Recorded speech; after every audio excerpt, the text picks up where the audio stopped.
Hello there, everyone. Welcome back to Circling Seattle Sports. This is another new show. It feels like every other week we're starting a new show. This is for Jake, as you can see Jake here. Um, Jake's suggestion among the about I don't know how many you sent me. I'm gonna assume it was around 20. Around the Approximately tw 15,000. Yeah. well, yes. Around there, name suggestions for a Seahawks show was circling the nest, and I thought, well, it goes with the whole circling Seattle sports thing, and I like that one the best. There are some other great ones. Perhaps the wordplay was too big for my itty bitty little brain, but I like circling the nest the best. So here we are. This is going to be our Seahawks show. Obviously, the Seahawks are not in the postseason, as this is being recorded the Sunday for Wild Card Weekend. Last I checked, I think the Bills were doing well against the Broncos. I don't care too much. Um, I'm not upbowing my Knicks right now. But yeah, I mean the Seahawks season was unique. We'll have a few topics today, and I'm sure Jake and I will discuss further. And he's got things he wants to write about as well, and he's done a great job in doing so since joining us. Since I didn't really poach him from Lookout Landing because he still does stuff with our friends at Lookout Landing. But yeah, Jake. I mean, this is a season that I know this topic itself is controversial as well, uh, which everything is controversial on the internet nowadays, right? Um, but I came into this year just kind of wanting to see some growth, some change. I wasn't expecting you to get past the divisional round like you haven't done in what, about 10 years at this point. Feels Um, like it. I yeah, I just wanted to see a solid year under Mike McDonald, and I feel like we got that. Obviously, what's the most frustrating to me is how close you were to a playoff spot, and you lose to the effectively the strength of opponent tiebreaker to the Rams. Um, but yeah, that was my thought on the season. That'll be our first topic of the day is just the thoughts on the 2024 season for Seattle. I mean, it was another year where you have a winning record. Yes, I think the Seahawks made history as one of the few teams, or maybe only, I think it was few. I don't think they were the only team to win 10 games and then not make the postseason. Yeah, I don't know. Obviously you wrote about it week in and week out. What did you take from this Seattle season, and what are your thoughts overall before we get into some other smaller topics regarding the year? I think the big thing is that there's a big difference emotionally between like watching the games and then actually, seeing the final score and especially the box score and the individual players and their contributions. Like watching the games felt very emotional, very intense, we'll say. With I think a lot of fans can agree with that. Especially in certain plays, misplays, miscues, things like that.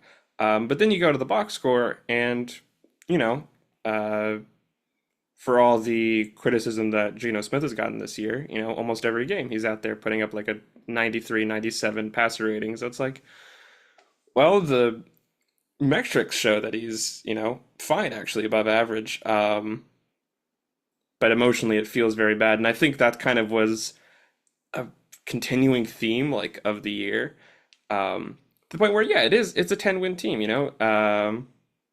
10-7 under first year head coach and a first year offensive coordinator coming from college ball, which is a very different ball game.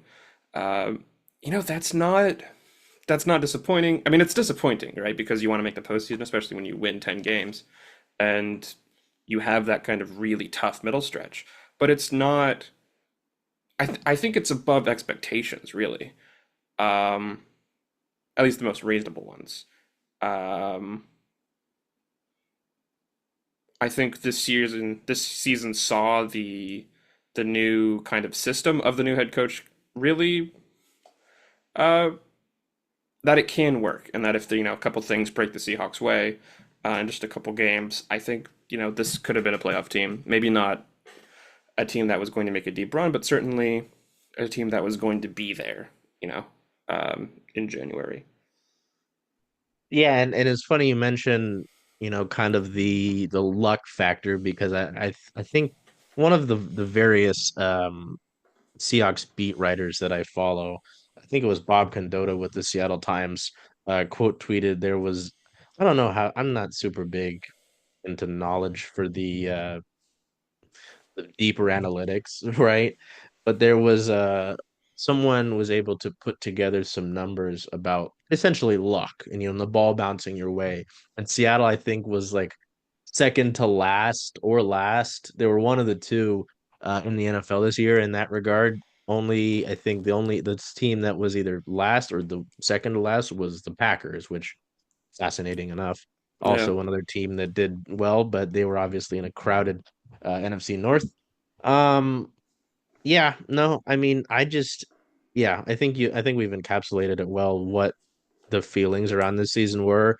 Obviously, with Mike McDonald, the talk was his defense and how his defense was going to look. With Pete Carroll, obviously, he was a defensive guy, and you think about Pete Carroll. I think his legacy, unless he does something crazy wherever he goes and coaches now, right? At least in NFL wise, because obviously he had a great tenure at USC, will always be the Legion of Boom era, you know.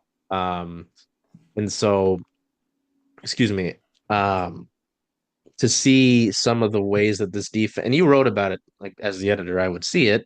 Um, seeing that stretch of the first three games, obviously those first three games got some scrutiny because they were against, you know, lesser teams per se. Hmm. But then when they would play well, the defense looks great. Leonard Williams had a great year, and he was criminally underrated. Um, getting snubbed for a lot of different accolades and such here at the end of the year. It was really fun to see more Devin Witherspoon, even if he wasn't racking up interceptions. And the linebacker, maybe we can talk about that more next week or during the offseason. But the linebacker situation and how that played out throughout the course of the year was fascinating. Because I liked Tyrese Knight out of college, but it always seemed like he was going to be a development guy that needed some more time to kind of get right. And then he slotted in, and he seemed to do pretty well in the snaps that he got. So anyway, yeah, I thought we encapsulated that well. And then you talked about it, and obviously it is the topic of a lot of discussion online. No matter where you go, whether it is the fan base or the talking heads, or I guess us in the media, is the Geno Smith situation and your quarterback, right? Hmm. Um, my thoughts are, and obviously we'll get your thoughts. My thoughts are, Geno's not your future at quarterback. You're not looking 5 years down the line and Geno Smith is taking snaps from whatever center you've got by that point in time, right? I like that's not it, but he realistically could be your quarterback for probably 2 more years. Um, and there isn't going to be any sort. I was thinking about this last night. Of the many things to think about, laying and tossing and turning in bed is the Seahawks quarterback situation. Um, no young quarterback of your future, no franchise guy is going to hit the market in any way, shape, or form via free agency or the trade market this offseason. Unless something crazy happens, like Justin Herbert says, I hate Harbaugh. I want to leave the Chargers. They've given me Lad McConkey and I love Will Disley, but Will Disley are my top receiving options, right? And he wants to be a real quarterback and throw to DK Metcalf and JSN. Like I'm sure he would love that. Um, but you know, so that's not no nothing's gonna come your way in that regard, right?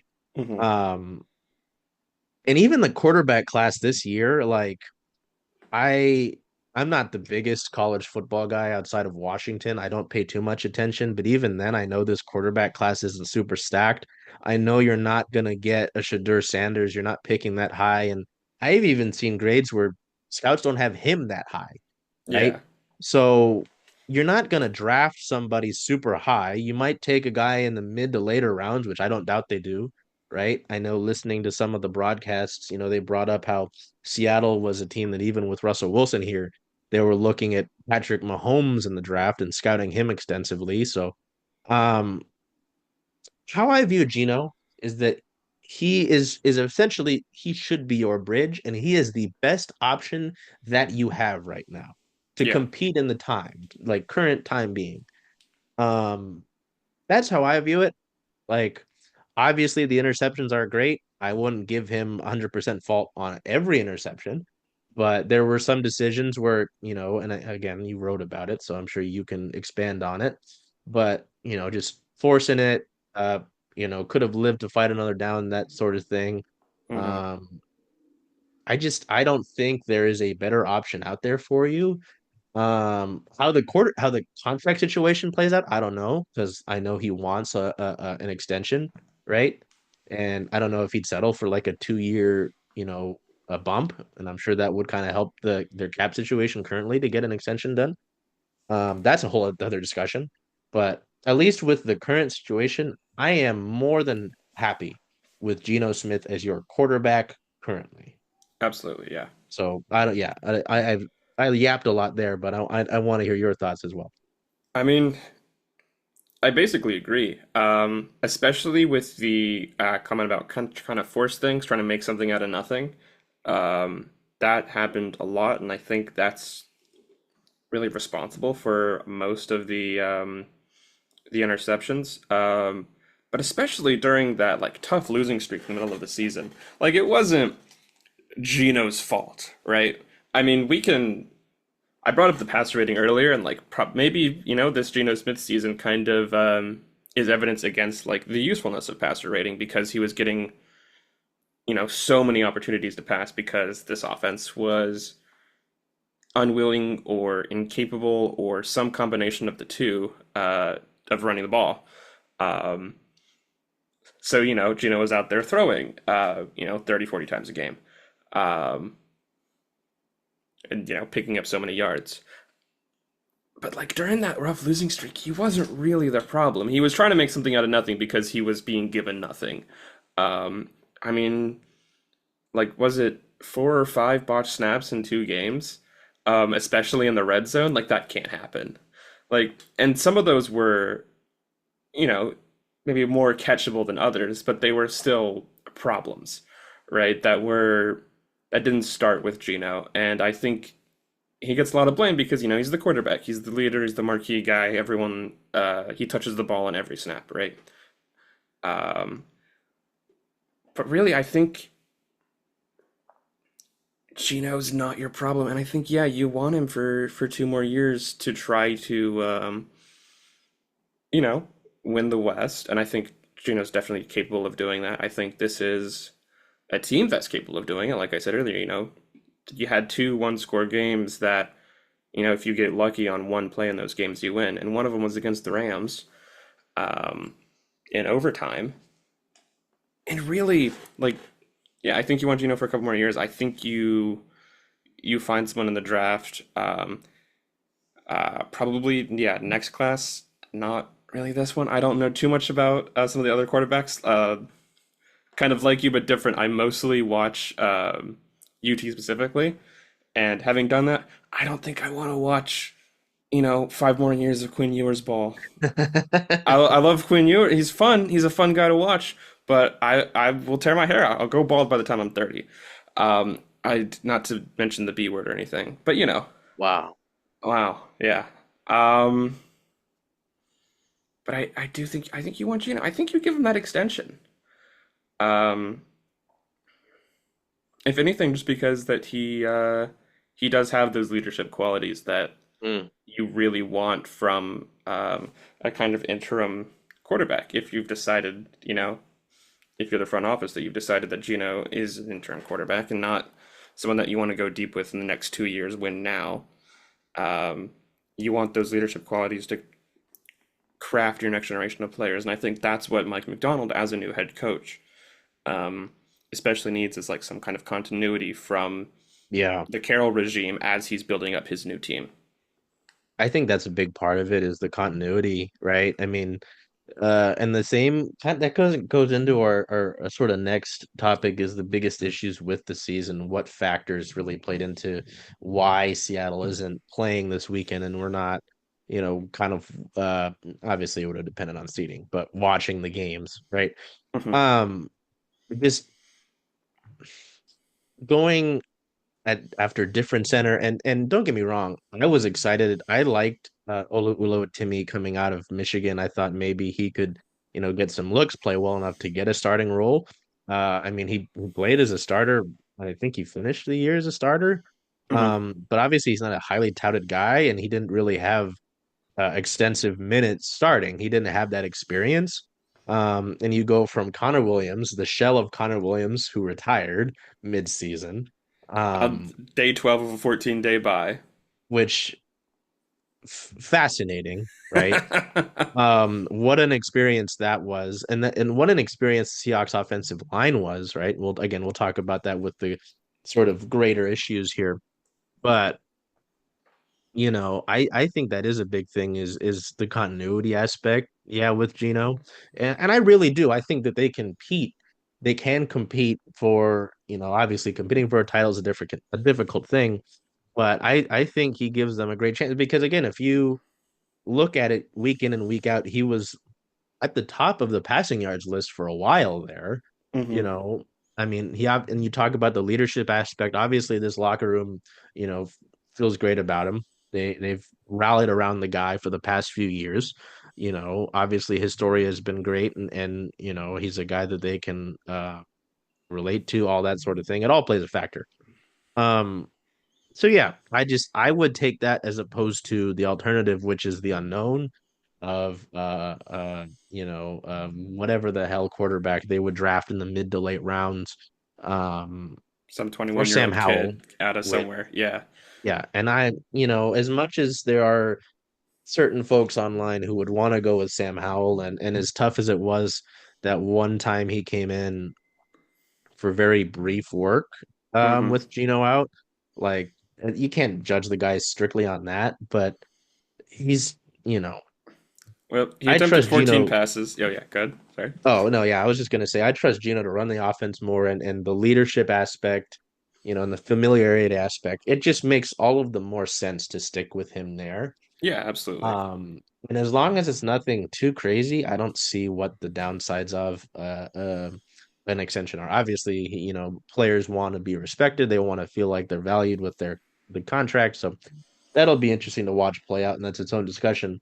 But yeah, I mean, we'll go back to the biggest issues this season. I don't know if it would be number one.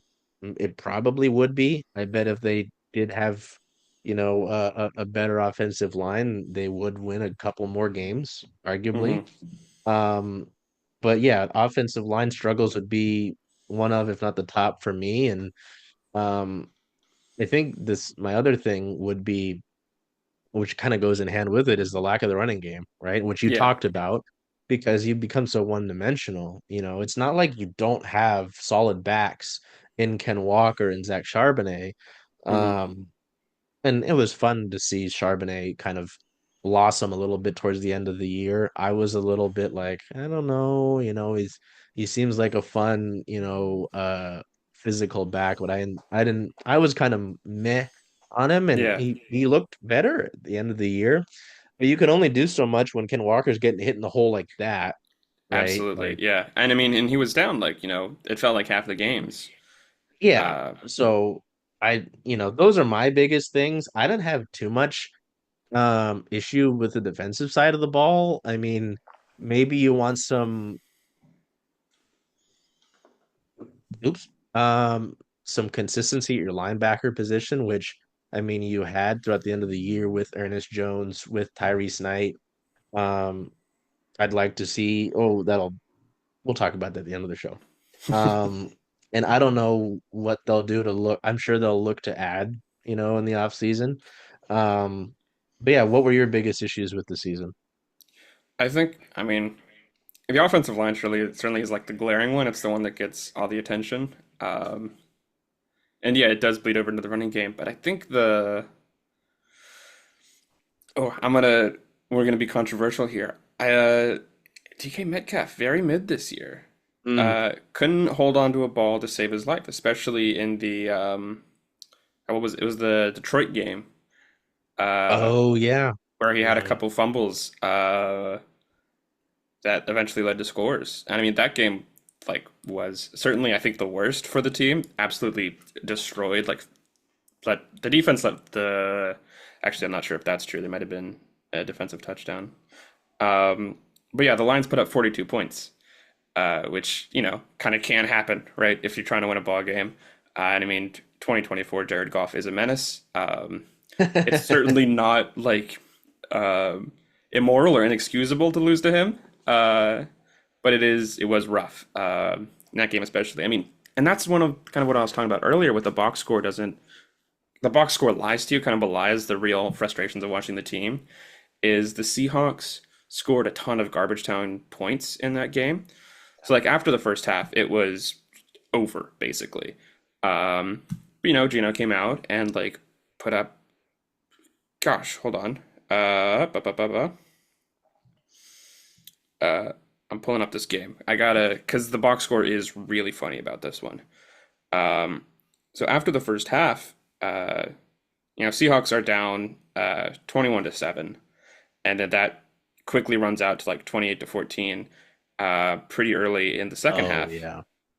and then it just doesn't get um, meaningfully better. Like they don't get any closer to winning the game. Uh, but Gino still goes out there and puts up 400 yards, um, a one touchdown and one interception. But he's doing a lot of this garbage time work to like get the team closer, and he's carrying the team on his back, maybe pushing too hard, whatever. We've talked about that. Um, so that box score kind of lies, but that's really the only time I can think of that the team actually got totally destroyed, like had not really a chance of winning from the start. Like the next biggest loss is the Buffalo Bills, which was cameo cat. Uh, Oh, I was like, Josh Allen? Hello? maybe. Imagine, right? Just right here. He's in the living room playing Gran Turismo. Um, but no, yeah, lost to the Buffalo Bills like by 21 points. Which again, whatever. Josh Allen's a menace. It's fine. You can stomach a Josh Allen loss. But most of the other games felt competitive, for better or for worse. Like the games you don't want to be competitive, like the Jets or the Bears, they were competitive for Yeah. various reasons. Well, and then just to That Bears game, piggyback off sorry. that, you look at the losses, and this is always a thing you do, right? When it's either you're coming down to the end of the year and you're really close and you're like, oh, if they had won this game and they won that game. Yeah, Hmm. yeah. I mean, the Bills and the Lions, I feel like we're a different level of team than you were this year, and that's fine. Yeah. The Lions have been their rise over the last few years under the kneecap biting man have been remarkable. And the Bills, it's just maybe they figured it out this year and they won't get scared by the boogeyman, that loves ketchup in Kansas City. We'll see. But you look at this season for Seattle, that Giants game is the biggest one that sticks out, right? You Hmm. lose to Daniel Jones, who is now a practice squad guy, Yeah. and the Giants, the Saquonless New York Giants. Um, and that was just a horrendous game itself. The 49ers game was obviously frustrating on Thursday night. They were largely within that one, I felt like, and they Hmm. lose by 12. You look at the Bills, yeah, the Rams game in overtime, that one. That's the one that if they win that game, they go to the playoffs. Yeah, yeah, no, I mean those two to me, it's just like there's those two. The Packers, Packers lost. Yeah, so three kind of largely uncompetitive games. Yeah. Um, the There's Vikings game, that's like, another one. Yeah. is fascinating. I don't know if you necessarily deserve, which deserves an interesting word, deserve to win that game, but it's a 3-point game, right? Yeah. Against a team that battled the Lions there for the NFC North crown. So yeah, I mean it's frustrating to see how close those ones were, and um, It you was. If talk they about won, if they played that DK. game on the road, they would have won. That's another thing. You talk about like biggest issues is Seattle going 3-6, I believe it was at home this year, and obviously the home field advantage. We can talk about that too throughout this offseason, but just the lack of how well they've played at home over the last few years, Hmm. um, and the home field advantage in terms of the opposing fan bases coming in. Like there's a lot that goes into that. And again, we can talk about that. I want to keep us on schedule. Um, But yeah, that's another thing is going 3-6 at home. Like that's just That can't not happen at the end of the no. day. It's great that you won a lot on the road, but Yeah. it's really weird that yeah, it's kind of backwards there. Maybe they should start sleeping Um, in hotels the night before home games. have someone pull the fire alarm, Yeah, you yeah, know, yeah. go through all the things that the teams go through. I really quick I want to talk about DK because that's another thing. My father um has his thoughts on DK and just he in his mind the penalties are the biggest thing. And he Oh just gosh, doesn't yeah. like that again, that like DK brings I feel like the fumbles are somewhat new this year, Hmm. right? I feel like that was a different thing this year. But those that and then I know he only had a few of them because I wouldn't researched it. But the penalties this year and the fumbles, yeah, he just did not have a great year. Maybe some of his lack of production helps JSN have the year that he has. Yeah. Um, but I don't know, just quickly because we'll keep going here. Are you on the side of trying to move him and get what you can from him? Because then if you move him again, Tyler Lockett's likely gone. You've still Hmm. got JSN under contract, but if you move DK, then you're without two of your starting receivers, right? So I don't know. What are your thoughts? Because in my opinion, the potential of what DK can bring you outweighs the penalty aspect. I mean, if he continues to have fumble issues, that's a different discussion to me. Yeah. But that's my opinion, right? Is that what he can bring you outweighs the penalties here. Because again, he only took a few, it was less than five this year. So Hmm. that's my opinion. Where do you stand on the DK discourse? I guess the real question is like beyond the penalties and fumbles is like if 700-year-old DK, like if him getting 4 or 5 targets a game, which I think he averaged about 5, most of them like median 3 or 4. Like if that production is worth the roster slot at the end of the day, um, do you start treating him as Excuse like me. your number 3 target, right? And you use his reputation to pull guys away from Oh, your number 1 and your number 2. That might actually be the most valuable thing for DK to do these days, which is, depressing. Father time comes for us all.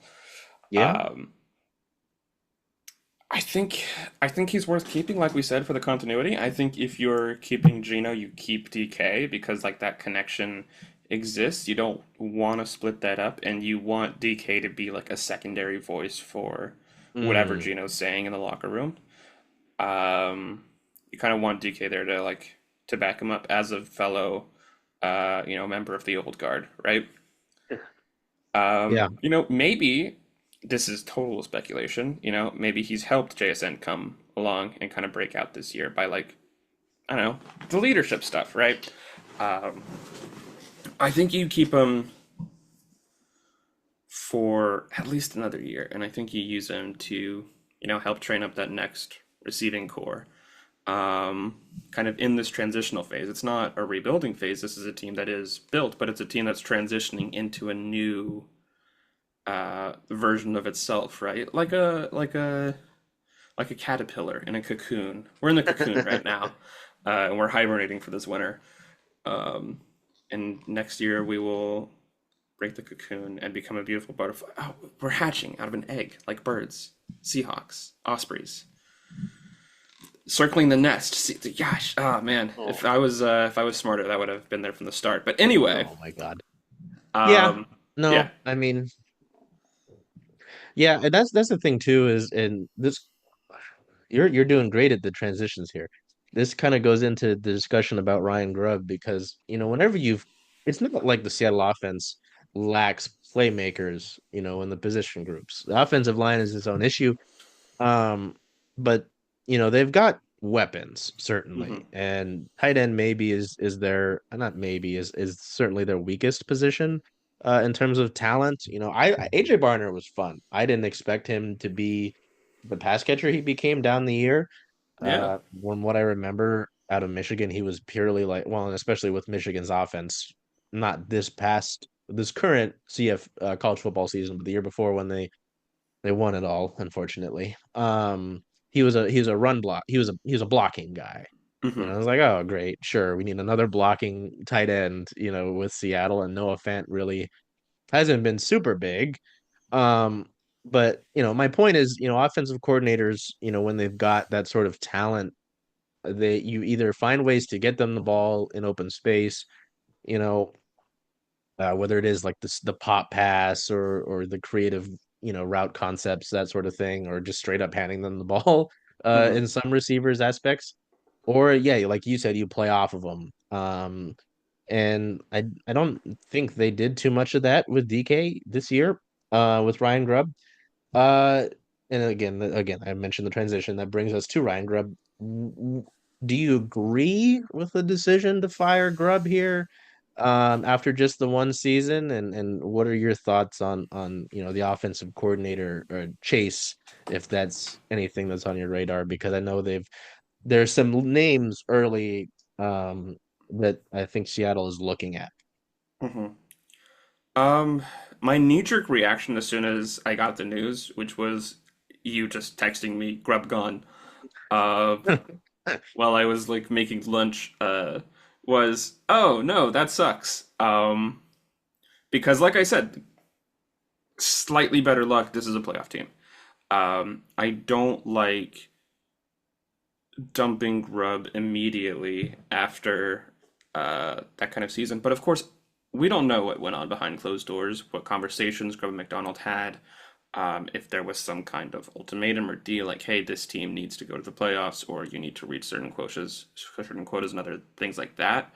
Or we're going to have to move on, what kind of philosophy McDonald wants, and if Grubb wasn't meeting that. McDonald did a press conference the day after the Grubb news and was kind of, when he talked about the offensive coordinator search and the decision to move on from Grubb, he was not cagey, but like a little bit avoidant of those kind of questions for what specifically went on, Mm, um, which tells me that like there were, obviously there's conversations, right? The coaching staff talks to each other, but there was some kind of thing going on that we don't really know about. So kind of where I am now is that I still don't like it or agree with it. Like I think that the team should iterate on where they are now, to improve, to take that next step rather than trying to um, radically redefine, especially after just one season and 17 games, which is, you know, kind of not really a good sample size for what uh, Grub system really could have done. Like I would have loved to have seen them, in the tournament to see what kind of explosive things can happen when it's, this is your last game, you have to win, mm. things like that. Because we saw this year, um, this offense, especially Gino, playing best with their backs against the wall. Now, oftentimes, especially in that middle stretch, it was too little, too late. But they did make a lot of their best plays, especially at the end. There were a couple games that came down to the last drive that Gino was able to pull them out with. Um, so I would have liked to have seen Grubb system again with like a more refined offense, certainly with a better offensive line, which I don't want to really keep harping on because like I feel like it's been talked about enough, and I also feel like it's not wholly the issue. But I understand where the team, like why the team made their decision, more now than I did then. As for like who's coming next, I don't know. I'm scared of speculating. Um, it fills me with a deep dread. So I hope whoever it is, maybe they'll be able to run the ball more. I mean, like that's the obvious thing that you want to say, right? Is that okay? They fired Grubb because he didn't run the ball. Um, but it's got to be more complicated than that. There's got to be something going on there. Yeah, and there was stuff throughout the course of the year, where they like the different Seahawks beat guys were talking about, that sort of thing, and not wanting to run the ball, complementary football, that sort of thing. It does feel too quick to me, just, without, like you mentioned, the sort of the deeper things and what could have been taking place. Um, yeah, it does feel like I don't remember the last time because I know that didn't happen under Pete Carroll. Like that, Pete stuck by his guys, Hmm. coordinator, coaching wise, whether it was for better or for worse. Um, remember Daryl Bevel? Um, Do I you have to? know, I would, yeah, probably not, but you know, so, but yeah, to that point, to go to what you were mentioning, and I think is the biggest aspect of this whole thing is the philosophy talk, a change in philosophy, because you know obviously something happened. Obviously, there were disagreements and the whole Ryan Grubb era as a Seahawks coach, starting at, him being seen at Dino's Pub in Renton, to now this moving on from him for philosophical reasons is fascinating. And it will be interesting to see who the Seahawks go at to move on from him. I know the one of the names that I've seen is the Lions offensive line coach, and a bunch of Seahawks Twitter went to posting this like fridge of a man, and they're like, "Tell him he's not going to run the football." And I'm like, "Yeah, I wouldn't tell him that. He'd probably eat me." Um, so, He's done it before. He will do it again. oh Lord, he coming. We'll wrap up our first circling the nest here with uh, we'll go from talking about an offensive guy to a defensive guy. Um, Ernest Jones is a guy that was acquired for kind of nothing Hmm. from the Titans. I think it was a linebacker swap and pick. It was what? Not Dodson, because I thought was it God, Tyrell Dodson, Jerome Baker, two names that will go down and um shoot, what's the game? What's the guessing game where you've got the grid? The Guess who? the NFL like version of the immaculate grid. There we go. Oh, yeah, yeah, I yeah. figured it out there. Those will be two guys that will go on the Seahawks trivia aspect of things. Oh, for sure. Um, Yeah. but anyway, yeah, they get Ernest Jones, who had been with the Rams before, and he was just an impact guy immediately for the Seahawks at the linebacker position. And he made it clear throughout the end of the year that he wants to be in Seattle. He wants to be part of the Mike McDonald defense, the Mike Mack defense that he's building.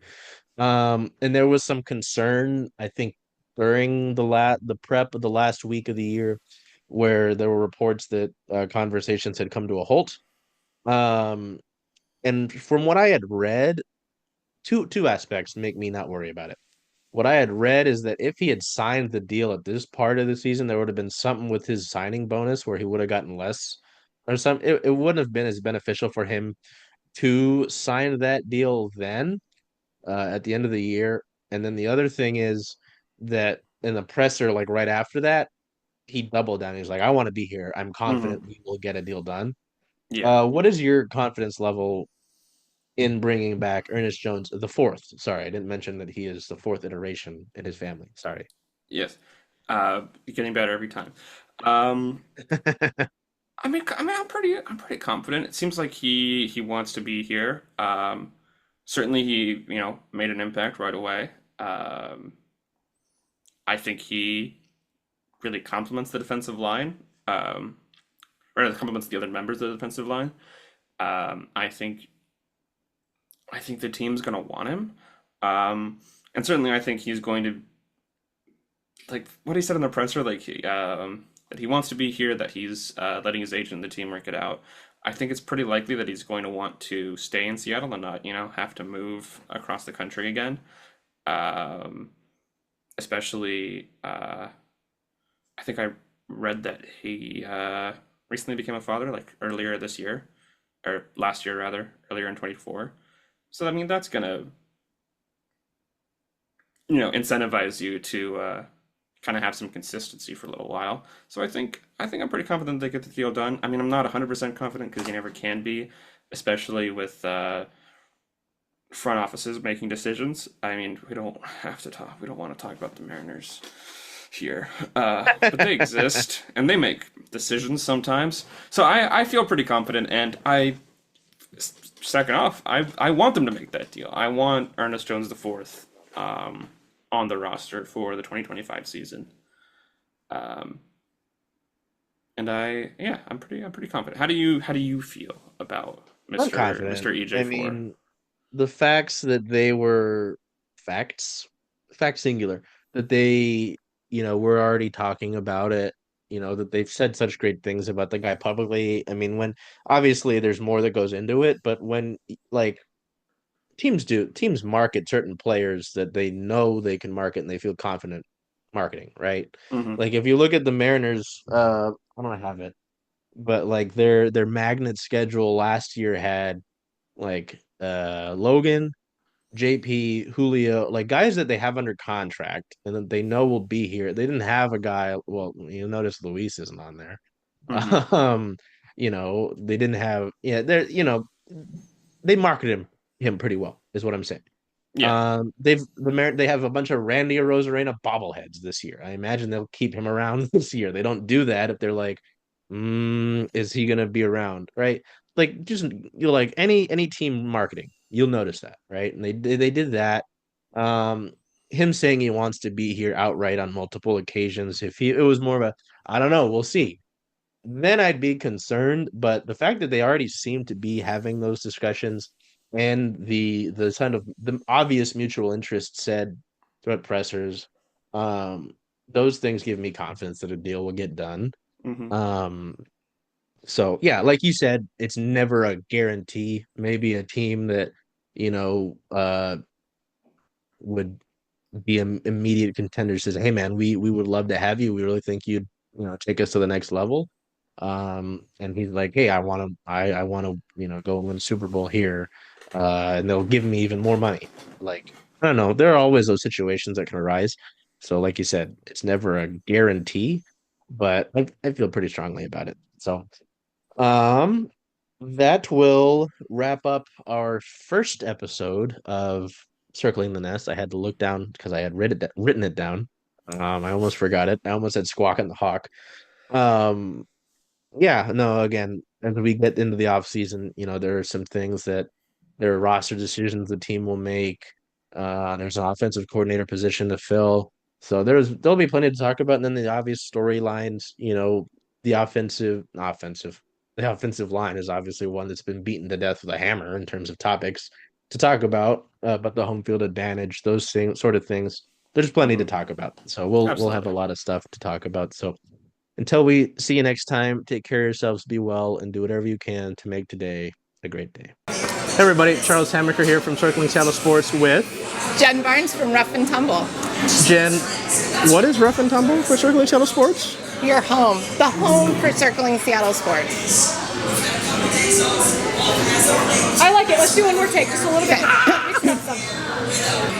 Hey there everybody, Charles Hamaker here from Circling Seattle Sports with Jen Barnes from Rough and Tumble. Jen. Where's the home of Circling Seattle Sports? Right here at Rough and Tumble.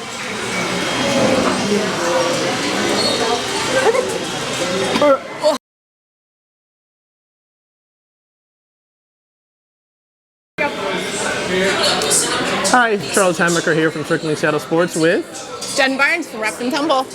glad to join you here from Rough and Tumble, home of Circling Seattle Sports. I love Okay. up that out, Chuck. Okay, I'm ready. Hello everybody, Charles Hamaker here from Circling Seattle Sports with Jen Barnes from Rough and Tumble. Start over. I forgot what I was saying. I think you waved in the first one. We did at the Yeah. end. Oh, at the end. Okay, that's what it was. Okay, cool. You just couldn't see our hands. And now it looks like you're holding your hands, so that's kind of weird. Here's good. Yeah. Yeah, you actually have a little room to come this way, too. Okay. Just no further than that. Yes, Lieutenant Dan. And go. Oh, I think this time I'll ask you, what's the home? Where? Yeah, say, where's the home of Circling Seattle Sports? Okay. And I'll be like, right here at Rough and Tumble. Hand good. Yeah. Yeah, your other hand, put your fingers together just a little bit more. Not like that. There you go. It was just like, Clawing at me. okay, I'm still recording, so go ahead. Okay. Start when you're ready.